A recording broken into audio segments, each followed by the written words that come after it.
Welcome, Gunrunner.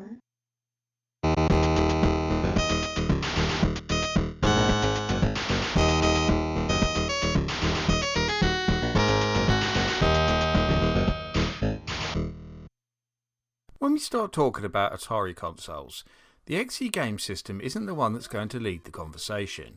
In fact, I'd be surprised if it even got a mention. But I feel that it's a system that needs to be talked about a lot more, and with this video I hope to make that happen.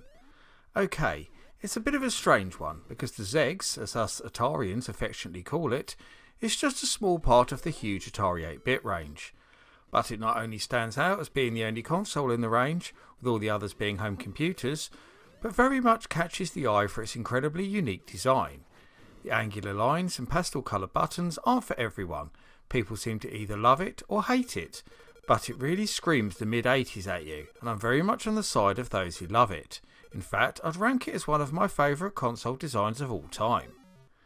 The ZEGS wasn't the first attempt to consoleise the Atari 8-bit range either, with the failed Atari 5200, which was based on an Atari 400 computer, arriving 5 years earlier in 1982.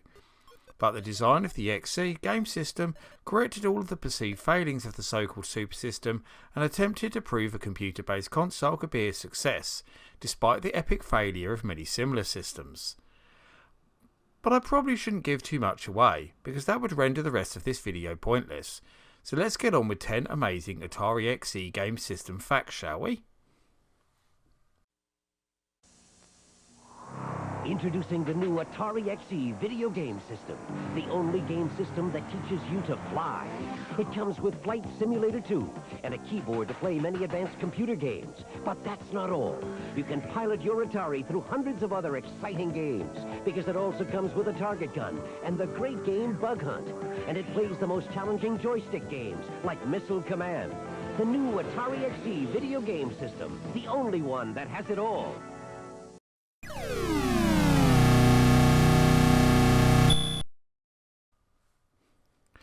The two new XE machines hadn't been the success that Jack Trammell and the board at Atari wanted, so the company took an unprecedented step by meeting up with the big high street retailers and asking them exactly what they wanted to see on their shelves. One of the key reasons the NES has managed to gain so much momentum in the US was that it had been marketed as a toy rather than a games console. The addition of Rob the Robot and the Zapper to the package had helped greatly with this. When American parents looked at the NES, they saw much more than just a games console. Of course, many parents wanted a computer to help their children learn at home, even if the kids found a very different use for them. So these retailers told Atari that they wanted a games console with all the latest arcade titles to appeal to young people, combined with a computer to appeal to the adults, thus killing two birds with one stone. Atari went away and got their thinking caps on. The result of this was the XE Games System, a consolised version of the 65XE computer. Unlike Atari's previous attempts to consolise the 8-bit line, the Atari 400 based 5200 Super System, the ZEGS used the exact same cartridges as the existing home computers, giving it an instant library of games.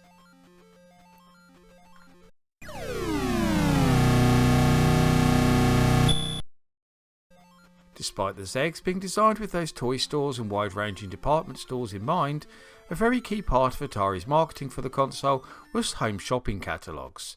The folks at Atari were already experiencing some huge success in this sector with the 2600 Junior, and knew that people that bought from such catalogues were parents, for presents and not the kids themselves. Given the XE game system was designed to target this very demographic, it was a perfect fit for these glossy pages, and the console was featured prominently inside catalogues like Great Universal, Sears and Littlewoods. Indeed, Atari UK marketing manager Darryl Steele is quoted in issue 124 of Retro Gamer magazine as saying, "The ZEGS sold steadily through the catalogues and provided a nice profit for Atari," suggesting that this low budget marketing tactic really worked for Atari. I myself remember seeing the ZEGS in my mum's catalogues as I marked off my potential Christmas presents, and being very tempted by what it offered.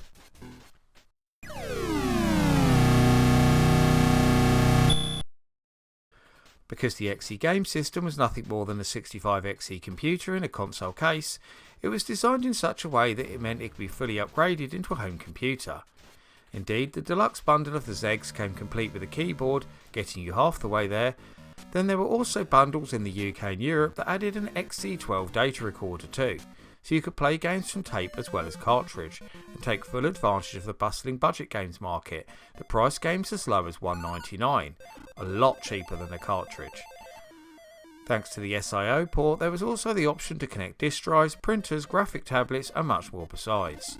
The ZEGS really was what Atari had promised, the best of both worlds. Unfortunately for the Sunnyvale based company, consumers didn't quite see things the same way as the retailers did, and the ZEGS failed to make any kind of impact on sales of the NES in North America, or the popular 8-bit computers found across Europe, like the Sinclair ZX Spectrum, MSX and Commodore 64.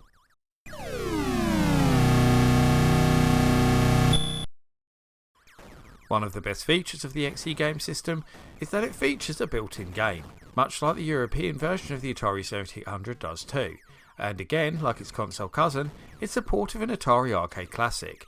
But rather than an enhanced version of Asteroids, the ZEGS got a pretty authentic port of Missile Command instead, which boots up the moment you turn the system on without a cartridge plugged in.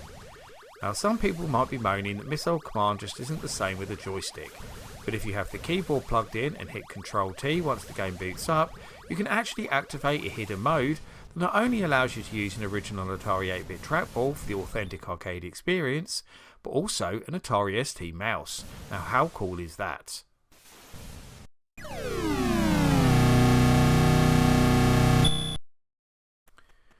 One of the key reasons for the NES's success in North America was that it came bundled with the Zapper light gun and the ever popular Duck Hunt game, so inevitably Atari came up with a light gun of its own to compete, the futuristically designed XG1.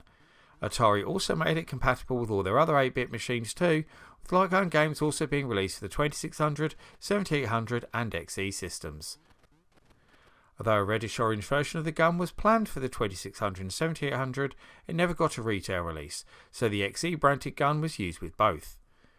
A total of 7 commercial games were released that could be used with this gun, including an excellent version of the XD arcade game Crossbow and an unofficial port of Taito's legendary shooter Operation Wolf, in the form of Operation Blood, by Polish software house Mirage. The gun was included with the deluxe bundle of the system, or could be bought separately for those who went with the more basic package. It also featured heavily in Atari's advertising for the ZEGS.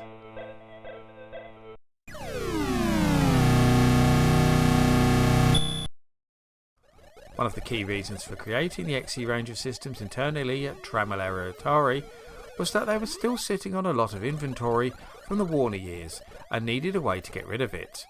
After the release of the XE systems, many of these older games could be found on shop shelves with a big yellow "Also plays on XE Games System" sticker placed on it.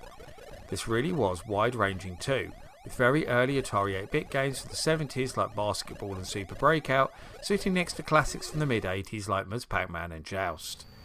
To complement these existing cartridges and make the XE seem more authentic, Atari also released 32 XE branded games, most of which would work without the need for a keyboard. A large amount of these were just repackaged versions of existing 8-bit cartridge and disc games like Rescue on Fractalus and Lode Runner.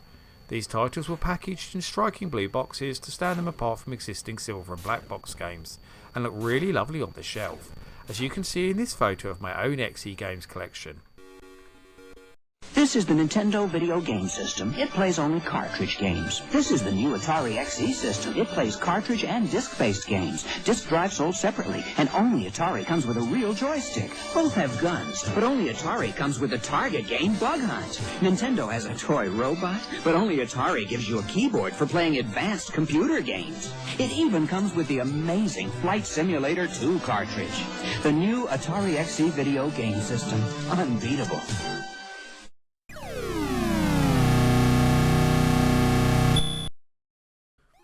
Right from the moment they launched the XE Games System, Atari had Nintendo in their sights and made a very concerted attempt to annoy and needle them with their advertising and marketing. We had both print and TV adverts that waxed lyrical about the XE's advantage over the entertainment system, such as the ability to turn it into a home computer, play simulation type games, and even technological advantages like the extended colour palette. But Atari's shit-stirring went quite a bit further than simply trash-talking Nintendo in their advertising. They also released a number of Nintendo games for the XE Games System. So on the shelf next to Nintendo's own NES cartridges, You would see XE branded versions of Donkey Kong, Mario Brothers and Donkey Kong Jr. How is this even possible, I hear you ask? Well, turn back to the 80s before Nintendo even had their own console, and you'll find them licensing all their arcade games out to other companies for home releases.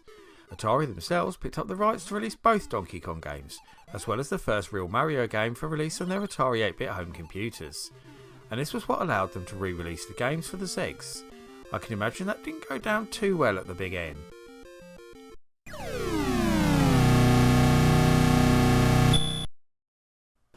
Like all of Atari's other consoles, the sudden cancellation of the Atari 8-bit range on the 1st of January 1992 meant that a large number of games were left unreleased for the system. In more recent years, a number of finished but unreleased prototype games have turned up that were intended for release as part of the Blue Box XE range. These titles include notable games such as a conversion of the popular Midway arcade game Xenophobe, the link-up first-person shooter Midi Maze, Gremlin's popular puzzle Deflector, a port of Tower Toppler from the Atari 7800, which itself was a conversion of Houston's groundbreaking computer game Nebulous, and an outstanding translation of the Capcom coin-op Commando. There are still quite a few more games that were announced but have yet to turn up too, including a port of the Atari 7800 Killer App Ninja Golf, several conversions of hugely popular arcade games including SNK's Ikari Warriors, Namco's Pac-Man, and Klax, which had already appeared on all of Atari's other systems of the time. It was recently revealed that a prototype of the XE port of Technos arcade game Map Mania had been found, but we are still waiting its appearance online. Fingers crossed, folks.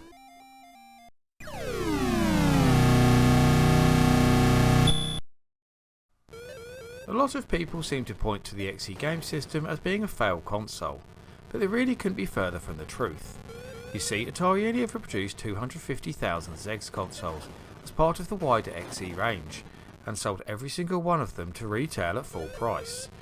This success is backed up by an article that appeared in Antique magazine, where it's reported that Atari sold 100,000 XE game systems during the Christmas 1987 season, every unit that was produced during its launch window. Writer Matthew Ratcliffe called the console and computer combination a brilliant idea, which has been selling out almost as fast as toy stores can get them in, adding, "The ZEGs may not seem like such a hot idea to serious Atari computer users, but just think about it. If you are afraid of computers or don't have the foggiest idea what to do with one, you'll have absolutely no interest in Atari 65 XE, even if it could play great games. However, you'd probably have no compunction about buying a great video game system." When you add the 250,000 XE consoles sold onto the 5 million odd Atari 8-bit computers that were shifted through its lifetime, the picture becomes a lot more positive, and it's pretty clear that the Atari ZEGS is just a small part of a pretty big success story for the Sunnyvale-based company.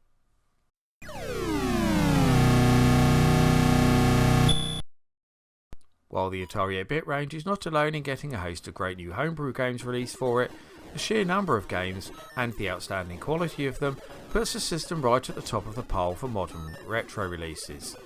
Many of these are also very much aimed at the XE game system too, being released either on real cartridge or as a free download to work with an Atari Max Flash cart.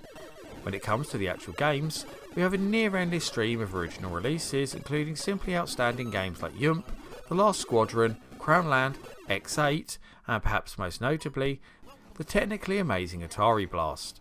But what is perhaps even more satisfying for XE owners is the many conversions of coin-ops and games from other machines that never made it to the Atari 8-bit. Again, there are just too many games to mention, but some of the most impressive and enjoyable homebrew ports of recent years include School Days, Bomb Jack, Tempest Extreme, Stunt Car Racer, and the utterly jaw-dropping translation of Space Harrier that really shows what the Atari hardware is capable of. There's no doubting that the very best reason to own an Atari 8-bit system is a constant stream of new releases. The heads of 4 leading computer game companies are selecting the best feature of the Atari XE Game System, the system with the power to play computer games. Gentlemen, your decision? Computer animation. One at a time, please. Lode Runner has 150 levels. High-tech animation is the story on the XE. Sound effects are a must for summer games. The XE practically sings. Flight Simulator needs computer power. Only the XE has it. But look at the great graphics on Hardball. So what's a great game system for playing your computer games? The Atari XE. They agree. And that rounds up my look at 10 amazing facts for the Atari XE Games System, a seriously underrated console that should be a part of everyone's collection.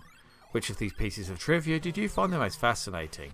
And do you know of any other interesting tidbits that I've left out? I always love to hear the thoughts and views of my audience, so please get typing in that comments section. Before I go though, I must thank all of my loyal patrons for continuing to support my channel and make videos like this possible. However, I must give special thanks to the following patrons in particular for their much appreciated pledges: Mitchell Valentino, Neptune, Seth A. Robinson, Carl Olsen, Dos Gamerman, Nathan Davino and Electron Star Collapse. If you also want to help supporting my creative endeavours, including this YouTube channel, then please go and check out my Patreon right now. You can get access to a host of extra content, including downloads, exclusive videos, creative insights and much more besides. I've been the Laird, I thank you for watching and I'll see you all again for another video very soon.